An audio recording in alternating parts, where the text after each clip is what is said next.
ওকে, তো সবাইকে শুভেচ্ছা। আমি সরি যে আজকে আমি কিন্তু একটু এমনি sir basics of library and information science আজকে স্যার। হ্যাঁ, না বুঝতে পারছি আমি। বিশেষ করে ইথিক্স স্যার, ইথিক্স এর বড্ড অভাব স্যার। ঠিক আছে। এবং এখানে আজকে প্রিন্সিপাল আমাদের সালাউদ্দিন সাহেবকেও দেখতে পাচ্ছি। হ্যাঁ সালাউদ্দিন, ভালো আছেন আপনি? স্যার জি, সালাউদ্দিন সাহেব আছেন, নাজিরুল সাহেব আছেন, বশির সাহেব আছেন, অনেকে আছেন স্যার। আপনাদের দুই ব্যাচে শুনি অনেকে হাজির হয়েছেন স্যার। আচ্ছা, গত ক্লাসে ঢুকতে পারি নাই স্যার, পথে ছিলাম, চেষ্টা করছি, নেটে পারি নাই স্যার। আচ্ছা, না আমি একটু দুঃখ প্রকাশ করে নিচ্ছি এই জন্য যে আমার শরীরটা আজকে সন্ধ্যার পর, আমি যে সারাদিন আজকে ওই যে আমাদের রংপুরের জুয়েল জুয়েল ভাই আমার 1 বছরের সিনিয়র ছিল, তার উপর একটা লেখা লিখতে গিয়ে অনেক ডাটা কালেকশন করতে গিয়ে আমি অনেক তথ্য পাইলাম তার, এবং আমার সম্পর্কে আমি তো তার মানে একেবারেই আমার আমি বলবো যে তার গান শোনা থেকে শুরু করে ক্যাম্পাসে তার, কিন্তু মারা যাওয়ার পরের দিন পর্যন্ত তার ছবি না দেখা পর্যন্ত আমরা কিন্তু এক্সপ্লোর করতে পারি নাই যে আমাদের এই জুয়েল ভাই। তো যেদিন জানলাম পরের দিন থেকেই মোটামুটি আমি তার ডাটা কালেকশন, তার এবং আমার সেই স্মৃতিচারণগুলো করতে গিয়ে একটা লেখা মোটামুটি দাঁড় করাইছি। দিব, সবাই পাবেন, এটা পত্রিকায় আসবে। এবং আমি মাননীয় প্রধানমন্ত্রী বরাবরও আমার কিছু আবেদন ছিল, সেগুলো আমরা করেছি। আর আপনারা তো দেখছেন যে ফান্ড রেজিং এর জন্য অলরেডি কিছু ইমেল বা কিছু শেয়ার দেওয়া হচ্ছে। তো আমি শুরু করি না, সবাই আমার গত ক্লাসে কিন্তু আমি যে আলোচনাগুলো করেছিলাম অনেকেই প্রশ্ন করতে চেয়েছিল, অনেকেই আমাকে সেদিন প্রশ্ন করার সুযোগ পায়নি। তো আজকে যদি আপনারা শুরুতে করতে চান সেটাও করতে পারেন, আবার আমি আজকে বেশি সময় থাকবো না, 20-25 মিনিট ক্লাস নিয়ে আপনাদের প্রশ্ন উত্তর পর্বে চলে যাব। তা আমি শুরু করি। হ্যাঁ সবাইকে আন্তরিক অভিনন্দন জানাচ্ছি post graduate diploma in library and information science প্রোগ্রামের 2020-21 শিক্ষাবর্ষে যারা ভর্তি হয়েছে। They are very much lucky enough, কারণ এই প্যান্ডামিক সিচুয়েশনের মধ্যে একটা পরিবর্তিত পরিস্থিতিতে তারা এই যে অনলাইন ক্লাস করার সুযোগ পাচ্ছে, এবং সেখানে সত্যিকার অর্থেই যে এত পার্টিসিপেন্টস নিয়ে এখানে প্রায় মোর দ্যান কত 231 এখন দেখা যাচ্ছে পার্টিসিপেন্টস জুমে আছে। আমার জানা মতে বাংলাদেশে কোনো বিশ্ববিদ্যালয় এরকম বড় হিউজ নাম্বার অফ স্টুডেন্ট নিয়ে জুমে ক্লাস পরিচালিত হয় না। হয়তো ব্যান্ডউইথ প্রবলেম হয়, না হলে তার বিডিরেনে অন্তত এটা সম্ভব, এটা আমি জানি। বিডিরেনে হলে এটার স্পিড কমে যায় এবং আমরা তার আই উইটনেস, আমরা তার প্রমাণ দেখি। শুধুমাত্র এটা প্রফেশনাল কলেজের যে সফটওয়্যারটা, জুমের লাইসেন্স সফটওয়্যার, যেটা ডক্টর মিজান সংগ্রহ করেছিলেন, আমি একটু ক্যাম্পিংও করে নিচ্ছি, এটার একটু অ্যাডভার্টাইজও করে নিচ্ছি যে আসলে these are very potential and strong software, যেটাতে আসলে আমার মনে হয় মোর দ্যান 400 অ্যাবোভ একদিন আমি পার্টিসিপেন্টস দেখেছিলাম, নিয়ার অ্যাবাউট 500। তো এটা একটা অপরচুনিটি। প্রিয় শিক্ষার্থীবৃন্দ, আজকে একটা সুখবর দিয়ে শুরু করতে চাই, সেটা হচ্ছে মার্কিন ইলেকশন, পাশাপাশি হচ্ছে এই যে আমরা যে করোনার ভ্যাকসিন, যেটা আমরা আমাদের একটা চুক্তি হয়ে গেছে সরকারের সাথে, আপনারা প্রত্যেকেই দেখেছেন। আমি বলেছি এই বিষয়ে পড়তে হলে ইনফরমেটিভ থাকতে হবে, ইনফরমেশন আপডেটেড থাকতে হবে, গত ক্লাসে আমি বলেছিলাম। তো সেই হিসাবে আজকে দুটো ভালো নিউজ দিয়ে শুরু করি। সেটা হচ্ছে যে ইংল্যান্ডের যে ভ্যাকসিন আবিষ্কারক কোম্পানি রয়েছে অক্সিডেন্ট, তাদের সাথে আমাদের এগ্রিমেন্ট হয়ে গেছে। আমরা 3 crore ডোজ পাবো, 3 কোটি ডোজ, 2টা করে এক একজনের লাগতে পারে, এরকম একটা চুক্তি হয়েছে। আর সবচেয়ে গরম খবর যেটা আজকে আমি অনেক শিক্ষার্থীকে জিজ্ঞেস করব, যে মার্কিন ইলেকশনে এবারে নতুনত্ব কি। আমরা সবাই আমেরিকার মতো দেশে, এনিওয়ে আমি সেদিন আপনাদেরকে ইথিক্স ফিলোসফির কথা বলেছিলাম। আমি সেদিন আপনাদেরকে আমাদের যে basics of library and information science, সেটা হচ্ছে একজন ইনফরমেশন অফিসারের, আপনি লাইব্রেরিয়ান হন বা ইনফরমেশন অফিসার হন বা নলেজ ম্যানেজমেন্ট অফিসার হন, কিংবা আপনি ডকুমেন্টেশন অ্যান্ড কমিউনিকেশন ম্যানেজার হন, আপনি জেনে রাখবেন যে আপনার চাকরিটা শুধুমাত্র লাইব্রেরিতে কনফাইন্ড না, লাইব্রেরিতেই হবে না। আপনি জার্নালিজমের যে কোয়ালিটিগুলো থাকে, একজন সাংবাদিকের পেশার যে যোগ্যতা, যে কোয়ালিফিকেশন থাকে, যেভাবে সংবাদপত্র তাকে পরিবেশন করতে হয়, কালেকশন, অর্গানাইজেশন, ডিসিমিনেশন এবং প্রিজার্ভেশন, আমরা এই সাবজেক্টটাকে কিন্তু মূলত আপনাদের সাথে কাগজ কলম থাকলে আপনারা একটু লিখে নিতে পারেন, যে আমি আমার দৃষ্টিতে আমার 20 বছরের শিক্ষকতার অভিজ্ঞতা দিয়ে দেখেছি যে এই সাবজেক্টটা শুধুমাত্র 4টা ইংরেজি লেটার এই লেটারের মধ্যে কনফাইন, কিন্তু এই লেটারগুলো এত ব্যাপক, এই লেটারগুলোর ব্যাপ্তি এত বড়, যেটা এক্সপ্লেইন করলে you will simply be thunder. কিরকম? যেমন সি, ও, ডি, পি। আমি বোধহয় এর আগেও ক্লাসে বলেছিলাম যে আপনারা জেনে রাখবেন যে সি ও ডিপি এই 4টা শব্দ এখানে পড়তে এসে আপনি কোনোদিন ভুলবেন না। এটা আপনার বেসিক, আপনার মনের মধ্যে সারা জীবন গেঁথে রাখবেন। এখন প্রশ্ন ওঠে যে why C stands for? C for কি? C for collection. দেখুন, আপনি এই বিষয়ে পড়তে আসছেন, আপনার কিন্তু সংগ্রহ, এই যে লাইব্রেরিতে বই সংগ্রহ করা, বা আপনি বই তো সংগ্রহ করছেন না, you are collecting information, you are collecting all sorts of knowledge. আমি সেদিন বলেছি আপনাকে যে একেবারে 0 এবং 1 থেকে কিভাবে বিট, বাইট, তারপরে হচ্ছে আপনার data, field, file, record, information, wisdom, ইনফরমেশনের পরে নলেজ, নলেজের পরে উইজডম, উইজডমের পরে ডাটা ব্যাংক, ডাটাবেজের পরে ডাটা ব্যাংক। সো এই যে সিকোয়েন্স, এই কালেকশন কিন্তু আপনাকে মনে রাখতে হবে যে আপনি একজন গুড কালেক্টর। আপনাকে তথ্য জোগাড় করতে হবে। আপনি বই আকারে করতে পারেন, সিডি আকারে করতে পারেন, whatever it may be, but C for collection. এবং এই সি পড়তে গিয়েই কিন্তু আপনি 103 নম্বর কোর্স, 102 নম্বর কোর্স আপনার যেটা আছে ইনফরমেশন রিসোর্স ডেভেলপমেন্ট 102, আপনি দেখবেন সেখানে কিভাবে ইনফরমেশন রিসোর্স ডেভেলপ মানে হচ্ছে কালেকশন ডেভেলপমেন্ট করা। কাজে সি এর মধ্যে কিন্তু দেখেন, প্রথমে হচ্ছে basics of library and information science, আপনি পুরোটা জানলেন। এবং কালেকশন সি পড়তে গিয়ে আপনি কালেকশনের মধ্যে পাবেন রিসোর্স ডেভেলপমেন্ট। কালেকশন পড়তে গিয়ে আপনি জানবেন sources of information and services, information sources and services, যেটাকে 103 নাম্বার কোর্স আপনি বলেন। 104-এ আপনি কোর্সগুলোকে দেখেন, সি ফর কালেকশন গেল, এরপর আসেন ও, অর্গানাইজেশন। অর্গানাইজেশন মানেই হচ্ছে আপনি 104 এবং 105 পড়বেন। কি 104 এবং 105? ওই যে ক্লাসিফিকেশন, ক্যাটালগিং। অর্গানাইজেশন মানেই হচ্ছে আপনি কিভাবে এই যে এত কালেক্ট করে আনলেন ইনফরমেশনগুলো, এত বই, এত সিডি, এত পেনড্রাইভ, এত নলেজ পৃথিবীর বিভিন্ন জায়গা থেকে পিক করে আপনি নিয়ে আসলেন, এনে আপনি এগুলোকে অর্গানাইজ করবেন কিভাবে, কোনটা কোন সোর্স থেকে আনবেন, সেই সোর্স অফ ইনফরমেশন আপনি পড়বেন এখানে। সেই জিনিসগুলো আজকে আমি একটু হালকা আলোকপাত করে যাব। কাজে আপনাকে যদি মাথায় থাকে এই জিনিসটা যে সি ফর কালেকশন, কালেকশন পড়তে গিয়ে আমি সোর্সগুলো পড়বো, রিসোর্স ডেভেলপমেন্ট পড়বো, এইরকম 2টা বড় বড় কোর্স আমি সি এর মধ্যে পেয়ে যাচ্ছি। এরপর তো আপনি পাবলিশার্স ক্যাটালগ, পাবলিশার্স কোম্পানিগুলো, তারপরে ইবুক কোম্পানিগুলো, এগুলো প্রত্যেককে আপনার জানতে হবে। বড় বড় অর্গানাইজেশন যারা বই পাবলিশ করে, বড় বড় অ্যাসোসিয়েশন, এগুলো সব থেকে আপনাকে তথ্য জোগাড় করতে হবে।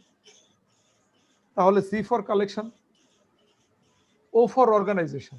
অর্গানাইজেশন পড়তে গেলে কিন্তু আপনাকে ক্লাসিফিকেশন করতে হবে, মানে আপনি how you will organize the library, আপনি ক্লাসিফিকেশন, যেটাকে আমরা বলে থাকি আমাদের লাইব্রেরি সায়েন্সে যে যাই বলুক, এই ক্লাসিফিকেশন এবং ক্যাটালগটাই হচ্ছে কিন্তু আমাদের, একটা হচ্ছে বডি, একটা হচ্ছে হার্ট। এটা মাথায় রাখবেন, একটা হচ্ছে বডি আর একটা হচ্ছে হার্ট, একটা শরীর আর একটা হচ্ছে হৃৎপিণ্ড। ক্লাসিফিকেশন এবং ক্যাটালগ, এটা ছাড়া কিন্তু আপনি কম্পিউটারাইজড ওয়েতেই শিখেন, মার্ক 21 দিয়েই শিখেন, আপনি ওই আমাদের ডিএসপেস স্লিম, কিংবা আপনি আমাদের ওই কি বলে এটাকে, এই যে গ্রিনস্টোন, কিংবা আপনি কোহা দিয়ে শিখেন, যে উপায় আপনি শিখেন না কেন, আপনার মাথা রাখতে হবে অর্গানাইজেশন, মানে ক্লাসিফিকেশন এবং ক্যাটালগ, এটা আপনাকে করতে হবে। 104 এবং 105 ক্লিয়ার। এরপরে আসেন সি ও ডিপি। আমি এগুলো ইলাবোরেটলি ব্যাখ্যা করব, আমি জাস্ট আলোচনাটা করে যাচ্ছি। D for dissemination. এখন পৃথিবীর যত টেকনোলজি আসছে সব কিন্তু ডি থেকে। Dissemination, how promptly you can deliver your services, how promptly you can disseminate your information services, এইখান থেকে কিন্তু তৈরি হয়েছে টেকনোলজি। টেকনোলজি কিন্তু এমনি এমনি তৈরি হয় না, টেকনোলজি তৈরির একটা অবজেক্টিভ আছে, সেটা হচ্ছে how quickly you can reach. আগের দিনে আপনারা ইটিমোলজিক্যাল ডেভেলপমেন্ট অফ কমিউনিকেশনস পড়লে দেখবেন সেখানে সাইন অর সিম্বলিক ল্যাঙ্গুয়েজ ছিল। তারও আগে, সাইন অর সিম্বলিক ল্যাঙ্গুয়েজের আগে মানুষ যখন প্রাগ ঐতিহাসিক আমলে কথা বলতে শিখতো না, কথা বলতে জানতো না, তখন কিন্তু ইশারা ইঙ্গিত দিয়ে কিন্তু মানুষ মানে তার নিজের খাবার খেত, শিকার করত এবং নিজেদের মধ্যে ভাবের আদান প্রদান করতো। এটা আপনারা জানেন যে 7টা ফেজে কমিউনিকেশনটা আজকে এই আপনার ডিজিটাল কমিউনিকেশনে এসে পৌঁছেছে। প্রথমটা ছিল একেবারে সাইন অর সিম্বলিক ল্যাঙ্গুয়েজ, যার এক্সাম্পল এখনো কিন্তু এই যে আমাদের সমাজে যারা ডি ফর ডাম্প, বোবা, তারা রয়ে গেছে, তারা কিন্তু ইশারায় কথা বলে। কিংবা নাচ, আপনি যদি নাচ দেখে থাকেন, এটা কিন্তু একেবারে সেই সাইন অর সিম্বলিক ল্যাঙ্গুয়েজ, সেই পৃথিবীর সৃষ্টির প্রথম দিক থেকে এটা আসছে, যে নাচ কিন্তু এখনো সেই একটা উদাহরণ হিসাবে থেকে গেছে। নাচের কিন্তু অর্থ আছে। আপনারা একটু মনোযোগ দিয়ে কথাগুলো শোনেন, তাহলে কমিউনিকেশন, আমি ডি পড়াচ্ছি, ডি ফর ডেসিমিনেশন, ডেসিমিনেশন পড়াইতে গিয়ে আমি কমিউনিকেশনে চলে আসছি। কমিউনিকেশনের 7টা ধাপ ছিল। সেই ধাপের মধ্যে প্রথম ধাপটা ছিল সাইন অর সিম্বলিক ল্যাঙ্গুয়েজ, যার বাস্তব এক্সাম্পল হচ্ছে আমাদের দেশে বা পৃথিবীতে এই যে ডি ফর ডাম্প বা প্রতিবন্ধী, বাক প্রতিবন্ধী যারা, তারা যেভাবে কথা বলেন, প্রাগৈতিহাসিক আমলে মানুষ কিন্তু ভাষার আবিষ্কারের আগে সেভাবেই কথা বলতো। এবং এখনো সে এক্সাম্পল রয়ে গেছে আমাদের নাচ বা মুখ অভিনয়। আপনারা মুখ অভিনয় দেখেন, যেখানে একটা বড় চিত্রনাট্য কিংবা বড় একটা নাচকে একেবারে বড় একটা কাহিনীকে নাচের মাধ্যমে ফুটিয়ে তোলা হয়। এটা ছিল সাইন আর সিম্বলিক ল্যাঙ্গুয়েজ। এরপরে আসলো ওরাল ল্যাঙ্গুয়েজ, ওরাল, মুখ দিয়ে মানুষ কথা, কোন রকমের কথা বলা শিখলো, ভার্বাল ল্যাঙ্গুয়েজ 3 নম্বরে। এরপরে আসলো রিটেন ল্যাঙ্গুয়েজ। রিটেন মানে মানুষ যে পার্সমেন্ট ভেলাম, আপনারা আর্লি রাইটিং ম্যাটেরিয়ালস পড়বেন এই কোর্সেই, আপনারা basics of library and information সায়েন্সে পড়বেন, কিংবা অন্য কোনো কোর্স, সোসাইটি কমনে 106 নম্বর কোর্সে সেকেন্ড সেমিস্টারে উঠে আপনারা পড়বেন যে what are the early writing materials, মানে প্রাগ ঐতিহাসিক আমলে মানুষ কিভাবে লিখতো। সেখানে আপনারা দেখবেন পার্সমেন্ট ভেলাম, ওয়্যাক্স, ক্লে ট্যাবলেট, এই সমস্ত জিনিসের উপর মানুষ লিখে, প্যাপিরাস, এগুলোর উপরে মানুষ লিখে রাখতো, পাথরে, স্টোনে লিখে রাখতো, রোসেটা স্টোন আমরা আপনাদের পড়াবো এখানে। তো এটা ছিল রিটেন ল্যাঙ্গুয়েজ, কিন্তু রিটেন তখনও প্রিন্টিং প্রেস আবিষ্কার হয় নাই, এটা 4th স্টেজে ছিল। যখনই প্রিন্টিং প্রেস 1500 শতকের দিকে আবিষ্কার হয়ে গেল, এই কিন্তু আপনার বিজ্ঞানের একেবারে ভিন্ন একটা ট্রান্সফরমেশন হয়ে গেল, ফ্রম ম্যানুয়াল টু অটোমেশন। এখন মানুষ কাগজে, যখন কাগজের আবিষ্কার হলো, প্রিন্টিং প্রেস এবং কাগজ, এই 15 শতকে, এরপরে কিন্তু মানুষের কমিউনিকেশন বদলে গেল। এরপরে আসলো টেলিকমিউনিকেশন। আপনারা 17-18 শতকের দিকে জানেন যে টমাস আলভা এডিসন কিভাবে টেলিকমিউনিকেশন আবিষ্কার করছে। সেটা তাকে ট্রেন স্টেশন থেকে কান ধরে টেনে তুলে, আমরা ছোটবেলায় বইয়ে পড়েছি যে টমাস আলভা এডিসন কিভাবে টেলিযোগাযোগ আবিষ্কার করেছেন। আপনারা শুধু খেয়াল করবেন, এই ডেসিমিনেশন পরে থেকে এই কথাগুলো বলছি। এরপরে সেখান থেকে টেলিকমিউনিকেশন থেকে চলে আসলো কম্পিউটার কমিউনিকেশন। কম্পিউটার কমিউনিকেশন থেকে শিফট হয়ে গেল ডিজিটাল কমিউনিকেশন, ইন্টারনেট কমিউনিকেশন যেটাকে বলে। কম্পিউটার কমিউনিকেশনের পরেই কিন্তু ইন্টারনেট কমিউনিকেশন, এরপরে আমরা এখন আছি ডিজিটাল, তার চেয়েও আমরা এখন আছি 4th ইন্ডাস্ট্রিয়াল রেভলিউশনে, যেটাকে আমরা একেবারে super communication, super mobile communication বলে থাকি।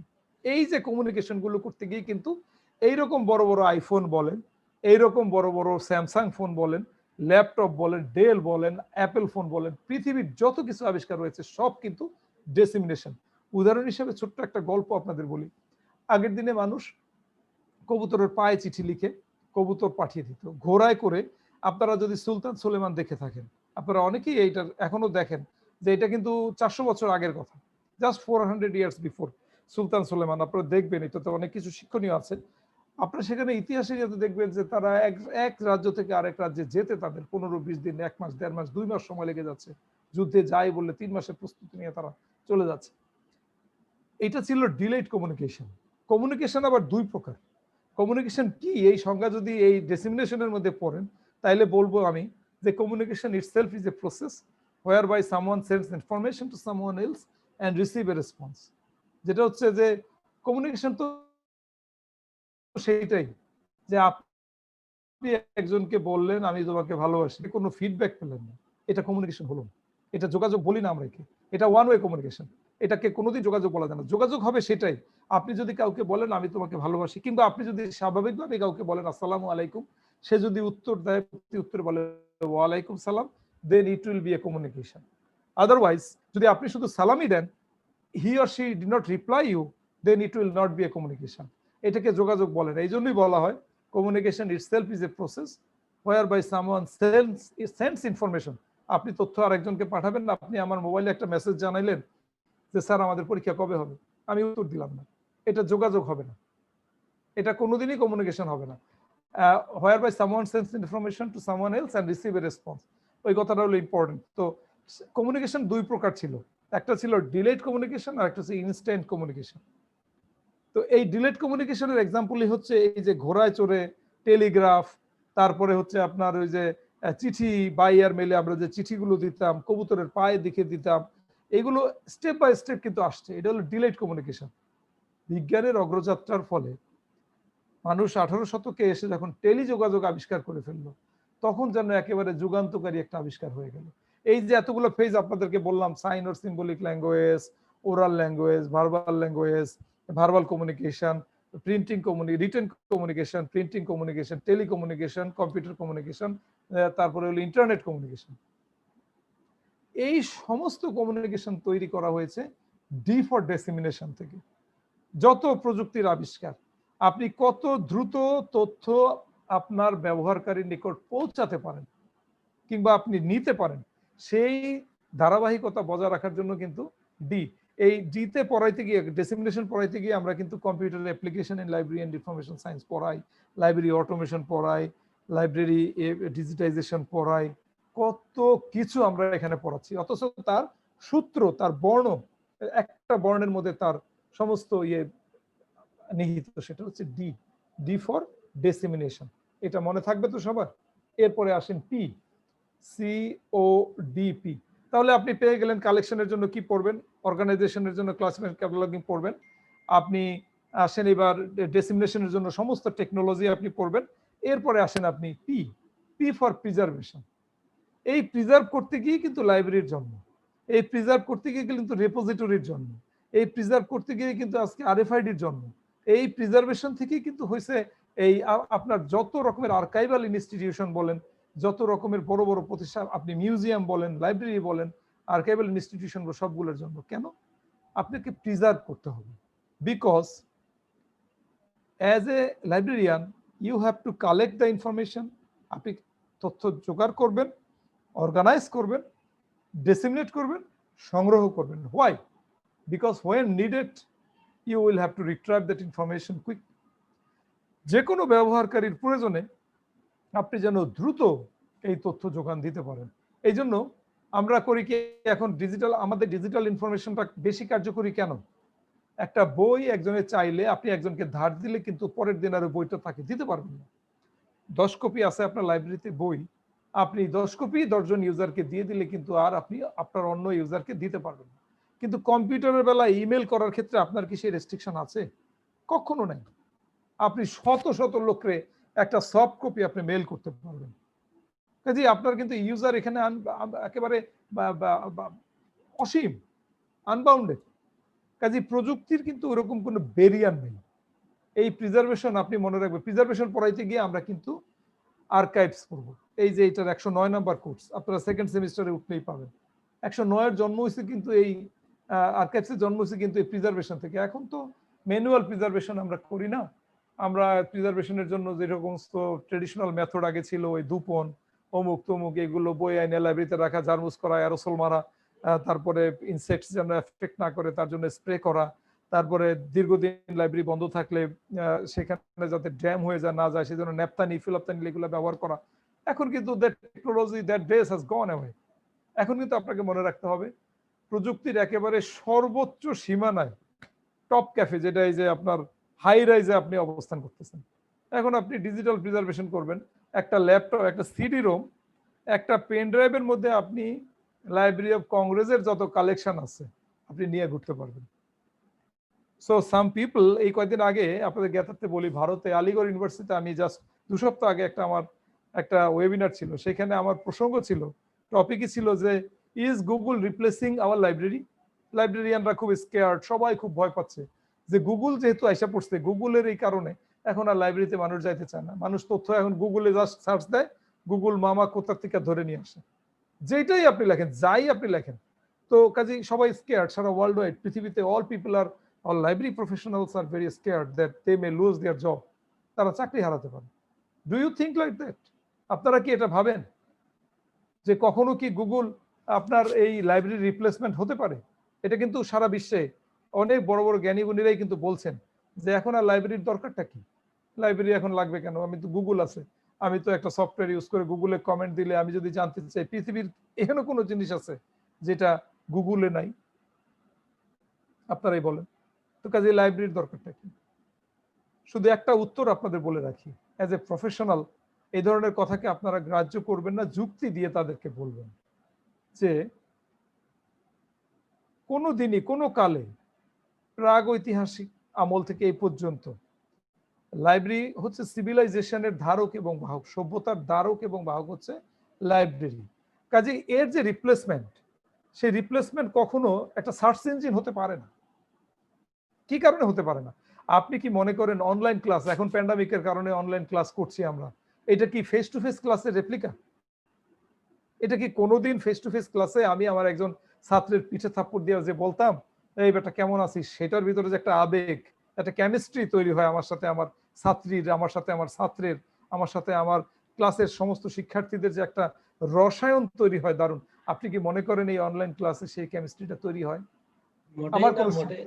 আমার কোনো শিক্ষার্থী কি আমাকে এখন আমি বলেই যাচ্ছি ইন্টারেক্টিভ ওয়েতে আমার কোনো শিক্ষার্থী ক্লাসে যদি আমরা থাকি সেরকম করে প্রশ্ন করা, আমার চোখের দিকে তাকিয়ে থেকে আমার বডি ল্যাঙ্গুয়েজ বুঝে যে স্যার এটা এরকম না এরকম, যতটা কমফোর্টেবলি সে শিক্ষাটা নিত, আপনি কি মনে করেন এই অনলাইন এডুকেশন সেটা দিতে পারছে?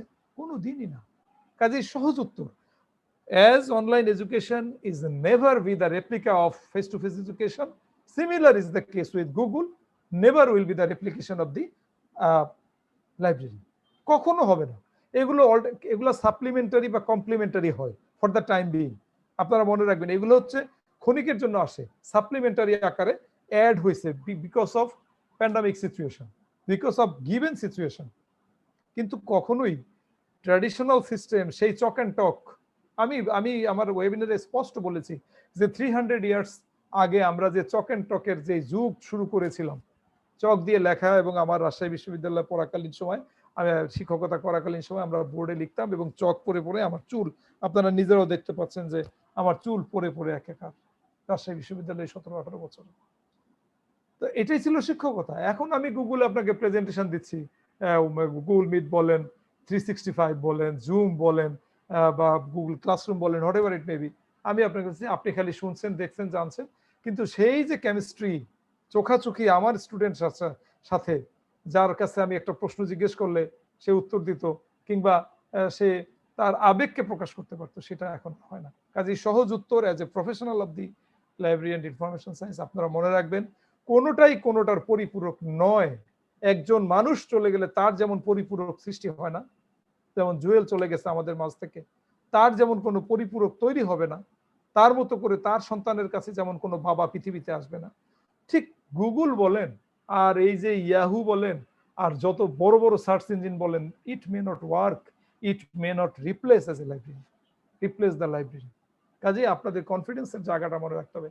লাইব্রেরি আজকে সৃষ্টি হয় না, কিভাবে হয়েছে আমি আপনাদের বলেছি, হাজার হাজার লক্ষ লক্ষ কোটি কোটি বছর আগে মানুষ যখন সমাজবদ্ধ হতে শিখছে, তখন থেকেই কিন্তু মানুষ এই সংগ্রহ সংরক্ষণ করে করে করে করে করে করে এক সিভিলাইজেশন থেকে আরেক সিভিলাইজেশনে শিফট করেছে, ট্রান্সফর্ম করেছে।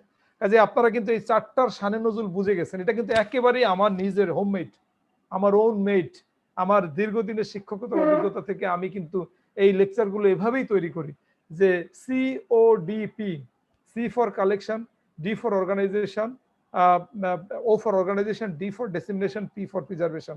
এখন ট্র্যাডিশনাল সার্ভিস যেটা আমাদের লাইব্রেরিতে আমরা দেই, ট্র্যাডিশনাল এবং ইনোভেটিভ, এখন লাইব্রেরি সার্ভিসটা দুই ভাবে হয়। ইউজারকে, লাইব্রেরির মূল অবজেক্টিভ কি এটা কিন্তু আপনাদের জানতে হবে। লাইব্রেরি একজন লাইব্রেরিয়ান এবং লাইব্রেরির মূল অবজেক্টিভটা হচ্ছে to serve for the user. এটা আমি কিন্তু ভ্যালুজে সেদিন বলেছি যে আপনার জন্ম কিন্তু আপনার জন্য না, আপনি রেসপেক্ট করবেন অন্যকে, মতের গুরুত্ব দিবেন আরেকজনের, আপনি অন্য ধর্মের প্রতি সহানুভূতিশীল থাকবেন, আপনি অন্যের মতের প্রতি সহানুভূতিশীল থাকবেন এবং নিজেকে একজন মানুষ হিসাবে মনে করবেন। এটা হচ্ছে আপনার ভ্যালুস। কাজে আপনার জন্ম যেমন আপনার জন্য না, একজন লাইব্রেরিয়ান হিসাবে তো নাই, একজন ইনফরমেশন অফিসার হিসাবে তো নাই। আপনি ধরে নেবেন you are doing a voluntary service for the people every time, একটা ভলান্টিয়ারি সার্ভিস আপনি দিচ্ছেন, যেটা আমাদের লাইব্রেরি ইনফরমেশন সার্ভিসের ভাষায় আমি বলি ইন অ্যান্টিসিপেশন সার্ভিস। ওই যে সেদিন তথ্য সেবা কয় প্রকার পড়াতে গিয়ে আপনারা জানেন যে তথ্য সেবা হচ্ছে দুই প্রকার। একটা হচ্ছে ইনফরমেশন সার্ভিস অন ডিমান্ড, মানে আমার কাছে যদি কেউ চায় আমি তাকে সেই সেবাটা দিব। এইখান থেকে সৃষ্টি হয়েছে current awareness service, selective dissemination of information, এই সমস্ত জিনিসের। আর আরেকটা সার্ভিস আছে ইনফরমেশন সার্ভিস ইন অ্যান্টিসিপেশন, এটা হচ্ছে স্বেচ্ছায় প্রোয়েক্টিভ। আমি লাইব্রেরিতে, আমার চাকরি হয়েছে, কাজে আমি আমার লাইব্রেরিতে নতুন কি আসলো, আজকে বাইডেনের ইলেকশন, ট্রাম্পের ইলেকশনের উপর একটা ম্যাগাজিন প্রকাশিত হয়েছে, আইনা আমি ডিসপ্লেতে রেখে দিলাম ঝুলে। একজন ইউজার আসলো, আইসা বললো যে ভাই হোয়াটস নিউ হিয়ার, আপনি নিউ অ্যারাইভেলসে দেখাই দিলেন যে ভাই এখানে দেখেন নতুন আসছে এই জিনিস, আপনি পড়েন। যদি বলে যে ভাই এটা পাইছেন কি, আপনি পড়বেন, সেজন্য তো আমি এনে রাখছি, এটা তো আমার কাজ। এইটা হচ্ছে আপনার কাজ। আপনি যদি এর বাইরে গিয়া কমার্শিয়াল সার্ভিস দেন, যে ইনফরমেশন দিব, আপনি আমাকে পয়সা দেন, কিংবা আমি আপনাকে তথ্য বিক্রি করবো, আপনি never ever you will be a librarian. এটা আপনার ইথিক্স, ওই যে মিজান সাহেব একটু আগে বলেছে যে স্যার ইথিক্স শিখান, ইথিক্সটা থাকবে how proactively you can provide services to your user, how in anticipatory you can provide services to your user. আপনি নিজে কতটুকু। আর on demand service that is different. On demand হচ্ছে ডক্টর মিজান গবেষণা করে ধরেন একটা বই লিখবো, এসে বললো যে স্যার আমি তো গ্রন্থাগার গ্রন্থের বৃত্তের উপর একটা বই লিখবো, আমাকে একটা তথ্য দেন। সেটা লাইব্রেরিতে গেল, একজন লাইব্রেরিয়ানের কাছে চাইলো, তার লাইব্রেরিয়ান বলবে যে আপনি যে বইটা লিখবেন সেই বইটার উপরে কোন কোন পয়েন্টে লিখবেন, বা বইটার আমাকে একটু ধারণা দেন, আমি দেখবো খুঁজে। উনি লিখে দিল কতগুলো পয়েন্ট যে এই জিনিসের উপর আমাকে। এটা হচ্ছে অন ডিমান্ড। এই অন ডিমান্ড সার্ভিসটা আপনি এর কয়জনে আপনার গবেষকরা আসে, এই যে স্পেশাল লাইব্রেরিগুলো, আপনি আইসিডিডিতে যান, দেখবেন যত বড় বড় রিসার্চার, কলেরা রিসার্চার আসে, কিংবা বিভিন্ন রকম রোগের রিসার্চার আসে, তারা কিন্তু সেই সংগ্রহগুলো সেখান থেকে নেয়। একজন গবেষক কিন্তু পাবলিক লাইব্রেরিতে আসে না, আসে জেনারেল নলেজের জন্য। পাবলিক লাইব্রেরি তো is for open for all, এটা পিপলস ইউনিভার্সিটি, এটাকে বলাই হয়ে থাকে যে মানে without any distinction of occupation, creed, class or race, এখানে যে কেউ অ্যাক্সেস নিতে পারে। তার মানে বাংলা করলে দাঁড়ায় যে দল মত নির্বিশেষে সকল ব্যক্তি এখানে সহজে প্রবেশ করতে পারে, এই জন্য এটার নাম পিপলস ইউনিভার্সিটি। কিন্তু স্পেশাল লাইব্রেরি, বিশেষ করে আপনি যদি আইসিডিডিবি যান কিংবা ধান গবেষণা কেন্দ্র লাইব্রেরিতে যান, এর উপর ভিত্তি করে লাইব্রেরি আবার 4 প্রকার হয়েছে। আপনাকে টাইপস গুলো সেদিন লাইব্রেরি পড়াতে গিয়ে আমি কিন্তু বলেছিলাম। তো কাজে আপনার যে ইথিক্স এবং আপনার যে ফিলোসফি, ফার্স্ট হচ্ছে যে you have that attitude to disseminate the services for the people, right information at the right time to the right way in a right person. আমি বলেছিলাম আর টু দি পাওয়ার 4, এই কথাটা আপনারা মুখস্থ করে নেবেন। আর আর আর টু দি পাওয়ার 4 মানে right, RIGHT, right to the power 4। মানে যদি বলে তথ্য সেবা কি, রেফারেন্স সেবা কি, একই উত্তর, যে as a librarian it's my responsibility to disseminate right information at the right time to the right way in a right person, to a right person। এটা হচ্ছে আমার দায়িত্ব।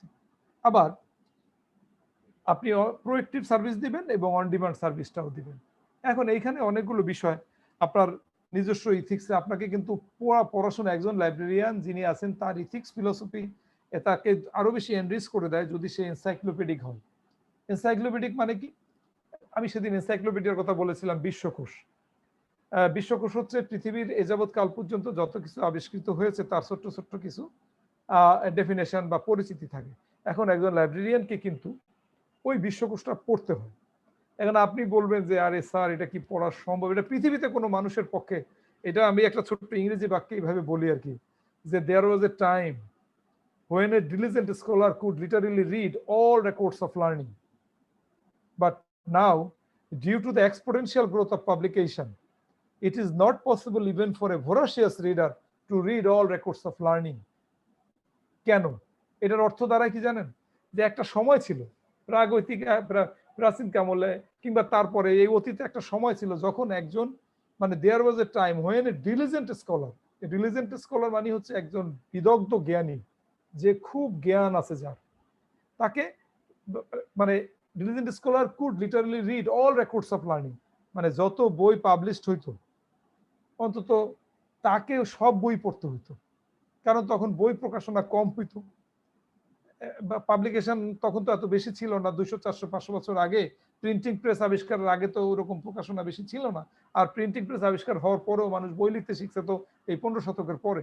কাজে ইংরেজিটা হলো এরকম যে একটা সময় মানুষকে সব বই পড়তে হইতো একজন রিসার্চারকে, কিন্তু due to the exponential growth of publication. কিন্তু এখন কি হয়েছে, এক্সপোনেনশিয়াল মানে এত বেশি বই ছাপানো হয়। আপনি অন অ্যান এভারেজ, এটা 99 সালের, আজ থেকে প্রায় 21 বছর আগের হিসাব, যে on an average per day 1 লক্ষ বই পাবলিশ হচ্ছে সারা ওয়ার্ল্ডে।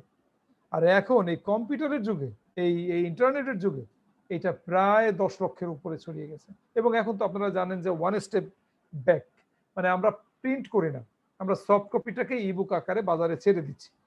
এটা কেন? আপনারা জানেন তো যে কাজ কমিয়ে আনা হয়েছে। টেকনোলজির আবিষ্কার মানুষকে বেকার করে দেয়। আপনারা জানেন যে অ্যাপেল কোম্পানি, এই অ্যাপেল কোম্পানিতে আগে 4000 আমেরিকাতে কর্মী নিয়োগ করা ছিল, কিন্তু যখন এই প্রযুক্তিগতভাবে তারা কাজ করা শুরু করলো এবং সমস্ত কাজকে তারা প্রযুক্তির আওতায় নিয়ে আসলো, সেখানে এখন বড় জোর 160 কি 170 জন স্টাফ দিয়ে তারা সেই 4000 লোকের কাজ চালাচ্ছে। সো প্রযুক্তি আপনার কাজকে কিন্তু মানে ফ্রি করে, আপনাকে অবসরে পাঠিয়ে দিচ্ছে, এটা সত্যি। কিন্তু if you are a tech savviness, আপনার যদি টেক সেভিনেস এই টার্মটা লিখে রাখেন, টেক সেভিনেস মানে আপনি যদি টেকনোলজিক্যালি সাউন্ড হন, এটাকে সংক্ষেপে বলে টেক সেভিনেস। আপনার নিজের যদি টেক সেভিনেস থাকে, আপনাকে কেউ বাদ দিতে পারবে না। এই জন্যই বলি যে এই লাইব্রেরি সায়েন্স পড়তে আসছেন, মনে জোর রাখবেন, আপনার টেকনোলজি জানতে হবে, আপনার ইংরেজি জানতে হবে, আপনাকে ইনফরমেশন আপডেটেড থাকতে হবে। কাজে আপনাকে কে চাকরি না দিয়ে পারবে বলেন? এই যে আপনাকে এত কথা বলছি, এই কথাগুলো থেকে তো এটাই শিখবেন যে টেক সেভিনেস হতে হবে। আপনার যে কোনো রকমের যে কোনো টেকনোলজিকে আপনার হ্যান্ডেল করার মতো ক্ষমতা থাকতে হবে, জানাশোনা থাকতে হবে। তো ওই যে ইংরেজিটা বললাম আপনাকে আমি, তো একটা সময় একজন জ্ঞানী বিদগ্ধ ব্যক্তিকে সব বই পড়তে হতো, কিন্তু এখন এত হাজার হাজার পাবলিকেশন, লাখ লাখ পাবলিকেশন বের হয় যে এটার এখন কারো পক্ষে একা সেরকম পড়া সম্ভব না। এই জন্যই কিন্তু আমরা আপনাদের এই কোর্সে, আপনি দেখবেন ক্যাটালগে একটা প্রশ্ন আছে, how to read a book technically. এই প্রশ্নের জন্ম হয়েছে কিন্তু এখান থেকে। আপনি একদিনে 1000 বই পড়তে পারবেন, 1000 বই অ্যাজ এ লাইব্রেরিয়ান। আপনার কিন্তু সেই টেকনিক টুলস আমরা আপনাদেরকে শিখিয়ে দিই কিভাবে পড়তে গেলে আপনারা এখানে পাবেন। একটা কোশ্চেনই আছে আপনাদের, how to read a book technically, কিভাবে একটা বই টেকনিক্যালি তুমি পড়বা। আপনি you need not read a whole book. একটা এন্টার বই যার 400 500 পৃষ্ঠা আছে, এই বই আপনি কেমনে পড়বেন? আপনার পুরো বই পড়ার দরকার নেই। অ্যাজ এ লাইব্রেরিয়ান আপনি এটার কন্টেন্ট পড়বেন, আপনি প্রিফেস পড়বেন, আপনি এটার বডি অফ দ্য বুকের হাইলাইটস গুলো পড়বেন, সাবসিডিয়ারিজে চলে যাবেন। আপনারা জানেন যে একটা বইয়ের 3টা অংশ থাকে, একটা বইয়ের 3টা অংশ, preliminaries, body of the book, subsidiaries. প্রিলিমিনারিজে থাকে অথরের নাম, শিরোনাম, টাইটেল, অমুক, ডেডিকেশন, তারপরে প্রিফেস, মুখবন্ধ যেটাকে বলেন, ফ্লাই লিপস, ভার্সো, রেক্টো পেজ, এগুলো থাকে। মাঝখানে থাকে হলো আপনার কি, বডি অফ দি বুক, যেখানে টেক্সট গুলো থাকে, চ্যাপ্টার 1, চ্যাপ্টার 2, চ্যাপ্টার 3, চ্যাপ্টার 4, এভাবে থাকে। এবং সাবসিডিয়ারিজে গিয়ে লাস্টে গিয়ে কি থাকে, ইন্ডেক্স, অ্যাপেন্ডিক্স, বিবলিওগ্রাফি, এগুলো থাকে হলো লাস্টে। কাজে আপনি যদি টেকনিক্যালি এই এখন আমরা কি করি জানেন, আমাদের যখন দেখি একটা নিউজ, প্রায় 10 কি বলে বাইডেন বা ট্রাম্পের যে আমেরিকার ইলেকশনের এতগুলো নিউজ একসাথে বড় একটা ফিচার পড়া আমার পক্ষে সম্ভব না। আমরা স্ক্যান করে করে, স্কিপ করে করে, স্ক্যান করে করে হাইলাইটস গুলো পড়ে আমরা একটা ধারণা নিই যে এভাবে বই পড়া সম্ভব। তো কাজে আপনি as a librarian, age N information officer, আপনাকে মাথায় রাখতে হবে যে কিভাবে এই এই টোটাল বইটাকে টেকনিক্যালি আপনাকে রিড করতে হবে। তো কাজে আপনি এটা মাথায় নিবেন। এবং আপনার জ্ঞাতার্থে আরেকটা তথ্য আমরা এই লেকচার থেকে জানিয়ে দিই, সেটা হচ্ছে এটা এমনই একটি বিষয়, এই যে আপনার এই information science and library management এমনই একটি বিষয়, এখানে আপনি সোশিওলজি পড়বেন, ম্যানেজমেন্ট পড়বেন, সবচেয়ে ইন্টারেস্টিং কোর্স এখানে। আপনারা যখন 109 পড়বেন সেকেন্ড সেমিস্টারে, দেখবেন ম্যানেজমেন্ট। এখানে আপনি you will be a good manager. একজন লাইব্রেরিয়ান কিন্তু গুড ম্যানেজার, একজন ইনফরমেশন অফিসার কিভাবে একজন গুড ম্যানেজার হয়, এই ম্যানেজমেন্ট পড়তে গিয়ে আপনি কত সুন্দরভাবে how to exploit the sentiment of others, কিভাবে আপনি অন্যের সেন্টিমেন্টকে এক্সপ্লয়েট করবেন আপনার কাজ উদ্ধারের জন্য, কিভাবে আপনি 6M,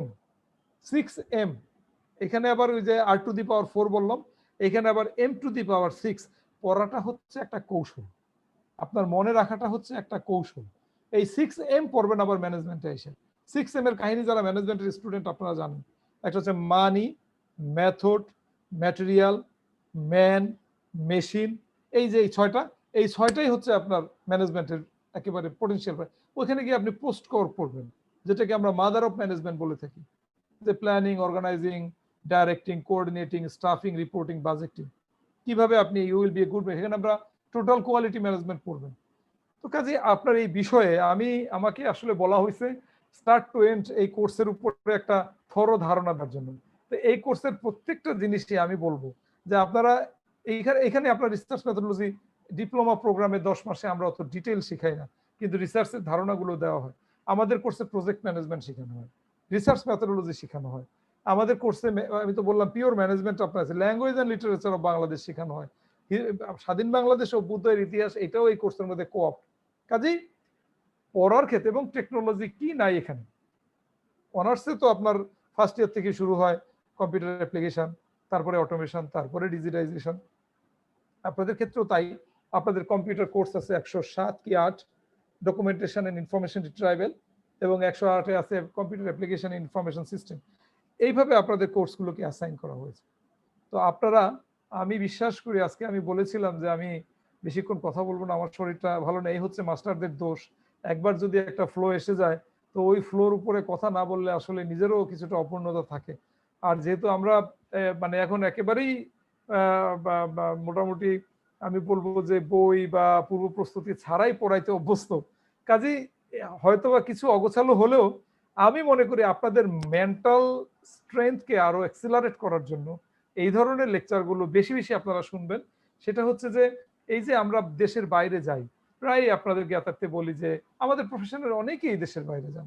হয়তো আমরা একটু কম আর বেশি আমি বলবো যে আমরা যাচ্ছি বিভিন্ন দেশে ওয়েবিনার করতে, বিভিন্ন দেশে সেমিনার করতে, সেখানে যে ধরনের, যেমন লাইব্রেরি এডুকেশন ইন বাংলাদেশ, আপনার কাছে এটা একটা কমন কোশ্চেন থাকবে। এই জাস্ট গত সপ্তাহে আমি নিজে একটা ওয়েবিনার করলাম ভারতের হায়দ্রাবাদ ইউনিভার্সিটিতে লাইব্রেরি, সেইখানে কিন্তু 3টা জিনিস আপনাদের প্রথমেই মনে রাখতে হবে।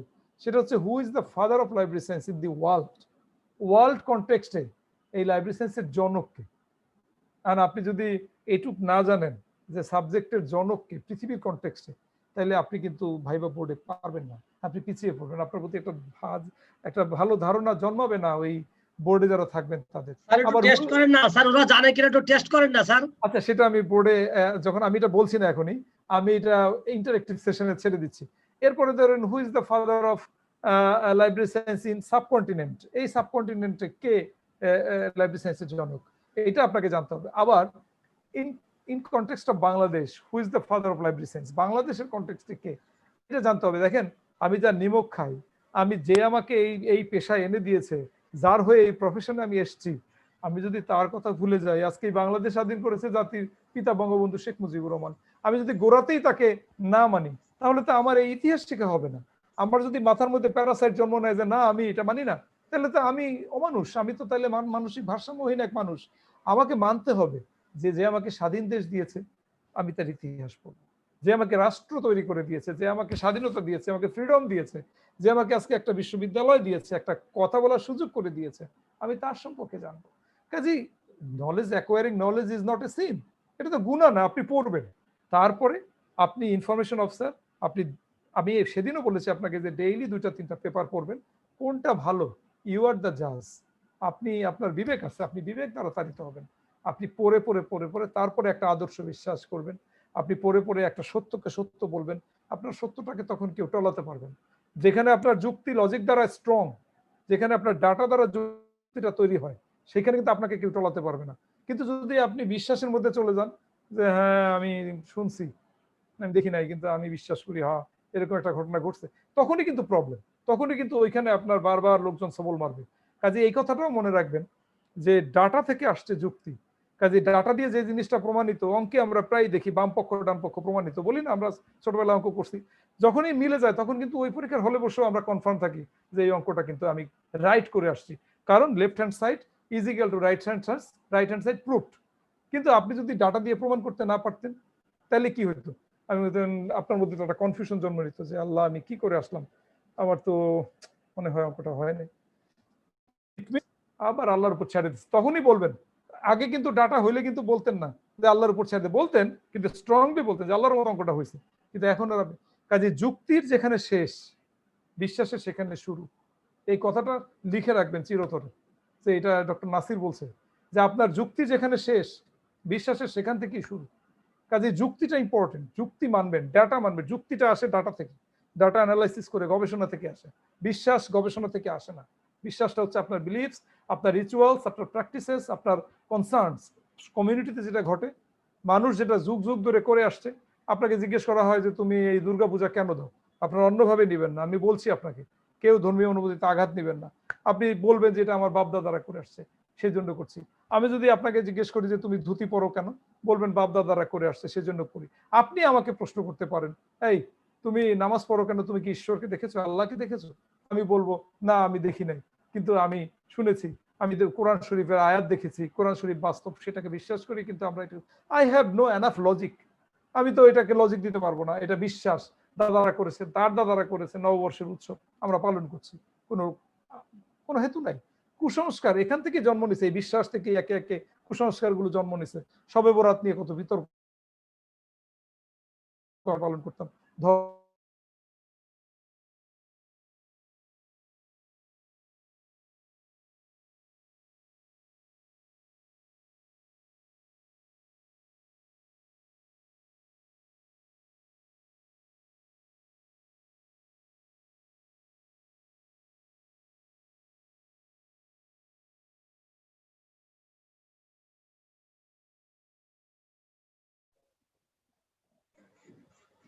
প্রকাশ sir, that never be changed, এটা কখনো চেঞ্জ হবে না। কাজে প্রিয় শিক্ষার্থীবৃন্দ, আপনারা মনে রাখবেন যে এটা এমনই একটি কোর্স, এটা একটা অ্যাপ্লিকেবল, প্র্যাকটিক্যাল, প্র্যাগমেটিক একটা কোর্স, একটা প্রোগ্রাম, কোর্স বলবো না, একটা প্রোগ্রাম, যেখানে আবেগের কোনো মূল্য নাই, যেখানে আপনার ইমোশনের কোনো মূল্য নাই, এখানে বাস্তবতার মূল্য আছে। প্র্যাকটিক্যালি আপনি যদি ক্যাটালগ প্র্যাকটিক্যাল করতে পারেন, ক্লাসিফিকেশন প্র্যাকটিক্যালি করে আপনি প্রমাণ করতে পারেন যে হ্যাঁ এইভাবে এইভাবে হবে, দেন আপনি ক্লাসে ভালো স্টুডেন্ট হবেন। আদারওয়াইজ এখানে কোনো হাইপোথেটিক্যাল জিনিস দিয়ে এখানে পড়ানো হয় না। আমরা যা পড়াই একেবারে বাস্তবধর্মী, আমাদের প্র্যাকটিক্যাল আছে, আপনারা জানেন 112, 113, 111, 112, 113, এগুলো সবই ওই যে আপনাদের সেকেন্ড সেমিস্টার আপনারা প্র্যাকটিক্যাল করবেন। তো কাজেই এই ফার্স্ট সেমিস্টারে আপনারা ম্যাক্সিমাম থিওরি করবেন, সেকেন্ড সেমিস্টারে প্র্যাকটিক্যালে যাবেন। So nothing to be hidden. এই হচ্ছে আমার মোটামুটি আজকের যে আপনাদের যদি এখন এই পর্যায়ে কোনো প্রশ্ন থাকে করেন, আমি বিদায় নিতে চাচ্ছি। Thank you so much.